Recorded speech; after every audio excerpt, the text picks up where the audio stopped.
Okay, so I'm going to be explaining to you guys how to turn on the light board and how to get the lights on in the auditorium. The first thing that you'll need to do is actually come down to the stage and look at this black box. If I click on this screen, there's going to be a button right here. If the button is green and it says console, then that means that the console upstairs has power.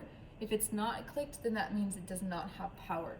So you might be turning on the light board up there and you'll be like, why is it not working, Ms. Schmidt?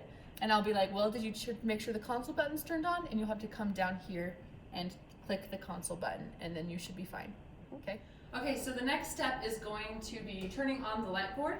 It's pretty simple. There's a button right here. You're just going to click it. It's at the top of the light board, and you will see the lights will slowly turn on there, and the screen will turn on. This screen is attached to the light board, and so it will be where you go to find things on the light board. It follows like the Windows system, so you'll see the same words like file and save and exit. And we're going to wait for a second as it starts to get up. There's also a light right here that helps you to see the light board if we had the lights off up here during a performance. So there's going to be a screen that pops up over here. Before this screen popped up, it will usually just go directly into this. If it does not, you will click the button primary. Okay, now I'm going to see over here, I've got all of my different channels, which we'll talk about more in class. And then you'll see on the light board, there's specific lights that are coming up on the board. These are the sliders that I have already programmed, and we actually already have labels associated with them. So I can actually adjust the lights from here. Now there's something strange about our light board when we first turn it on and when we first pull it up, it actually won't work. So we actually have to exit out and then go back in order for it to work. So I'm going to go over here, I'll click file, I'll click exit.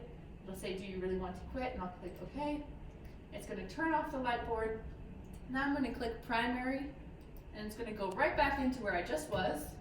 And I don't know why it does this, but now you see how the lights just turned off on the stage. Now I should be able to adjust the lights from here based off of the sliders.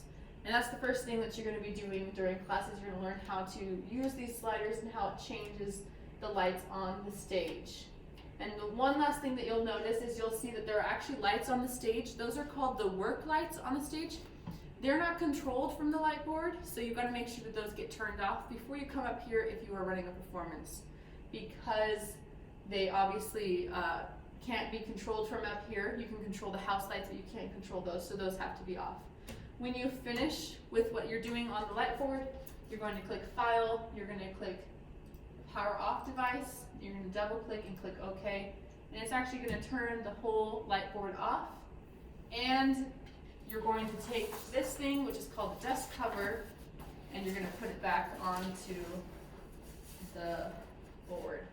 And you'll notice the lights will go back to where they were before you did this. So if the house lights were on, they'll go back on. If they're off, they'll go back off. So you're going to make sure you're ready to turn the house lights back on if you're turning them off on people. Okay, great, thank you.